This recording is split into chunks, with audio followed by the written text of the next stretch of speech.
for our walk in this world. Good morning. It's been a while since I've made one of these daily messages. My wife had a bit of a medical crisis last week and I needed to be home with her, but Ryan filled in beautifully as he always does. So let me pick up this gauntlet again and share some ideas. I want to look at a particular word today. The word is altruism. Altruism is the principle or the moral practice of concern for the happiness of other human beings, resulting in a quality of life, both material and spiritual. Okay, what that means is altruism is living life for the benefit of other people. I'm surprised that this word is not used more in our discussion about teaching people to follow Jesus, because Jesus was the most altruistic person to ever live. Virtually everything that he did, he was doing for the sake of others. Even when he left the crowds, he sent the crowds away and he went up on the mountain to pray, it was for the purpose of recharging him so that he could go back down and once again interact in the lives of people, touch their lives, benefit their lives. So when he was teaching people to care for others, he was coming from a position of authority, of experience. Actually, he was demonstrating the greatness of his own compassion. He was demonstrating altruism. Makes me wonder how much of what we do is for us, and how much of what we do we are doing for the sake of others. If we attend worship to see what we get out of it, that's not very altruistic. If we help others, if we're seeking to help others, but we do this for the recognition that it gives us, that's not very altruistic. It's something else. It's at best selfish. There's a passage in the New Testament that I think really talks about this, but I've never heard the word attached to this chapter, but it is 1 Corinthians 13. It's what we call the love chapter, because it gives such a beautiful demonstration of love there. But what it's talking about is, how do we really interact in the lives of other people? You remember the passage. It starts out, if I speak with the tongues of men and of angels, but have not love. Powerful passage, beautiful passage, a passage that certainly we should be recognizing, we should be committing to our own memory. Powerful passage. But let me paraphrase this to fit in with this topic that we're talking about today, and I think it keeps it all in perfect context. Maybe a paraphrase would sound something like this.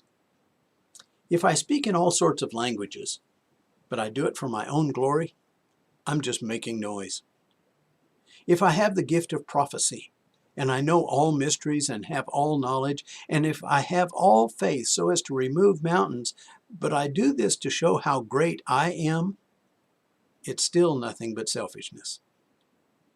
Even if I give all of my possessions to feed the poor, and if I surrender my body to be burned, but I do it for my own glorification, I've missed the point. That's certainly a paraphrase.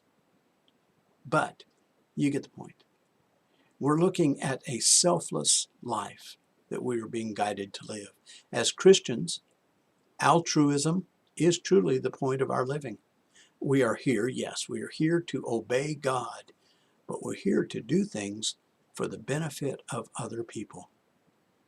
I might suggest that even the things that we do as congregations are to be guided by this same selfless attitude of altruism. If we do things as a congregation to make us look good, it's nothing but selfishness. If our education of people is to serve only ourselves, it's short-sighted. If our worship is to make us feel better, it really isn't God that we're worshiping. So, today, as you go about your business, Ask yourself how much of what you're doing is for the benefit of others.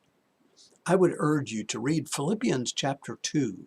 Of course, 1 Corinthians 13 might be good too, but Philippians chapter 2, I believe is maybe the heart of the New Testament, because it so demonstrates the selflessness of Jesus. And then after you read Philippians 2, I would urge you to take a new look at what discipleship really is all about. Being a Christian really is not about the benefits that it has for us. Now, there are many. Obviously, there are a great many benefits for us individually being Christians, following Christ. The benefits in our own lives are numerous, ending up in eternity with Him. Certainly, there are a great many benefits. But our lives right here, right now, are not being lived for the benefits that we reap. It's really about how our lives are serving other people. And so when we see the selflessness of Jesus, and then we look at what we are doing, it's a worthy thing to think about as to how much of our lives is being given in a selfless way to serve other people. And then, imagine this. Imagine how our communities would be changed if others would see in us such selfless faith as this. Imagine how our whole world would be different if all Christians everywhere were practicing this kind of altruistic faith. The criticisms of Christianity would simply go away. There would be nothing that any critic could possibly say that would have any merit, because everything that we would do would be to serve our God and to serve people. When Jesus said, "Follow me," He wasn't talking about following Him into the temple. He wasn't even talking about following Him into a doctrinal discussion.